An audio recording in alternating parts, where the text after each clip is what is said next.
Sa nalapit na finals ng Miss Universe Philippines 2024, may mga nag-stand out sa kanilang pre-pageant activities. Samantala, sa bagong larawan ng mga kandidata, may 15 nag-stand out kasama ang kinatawan ng Bacoor na si Victoria Velasquez Vincent, kasama din ang Baguio na si Tara Valencia, ang kinatawan ng Bulacan na si Chelsea Manalo,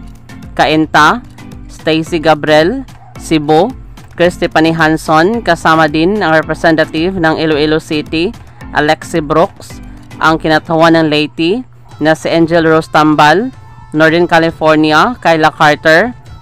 Di rin nagpapalo yung kinatawan ng Palawan na si Rabin Doctor, Pampanga, Saril Payomo, Quezon Province, Maria Atiza Manalo, Taguig, Crystalline McGarry, Virginia, Dennis, Yuzueco, Zambales, Anita Rose Gomez at United Kingdom, Christina Chok.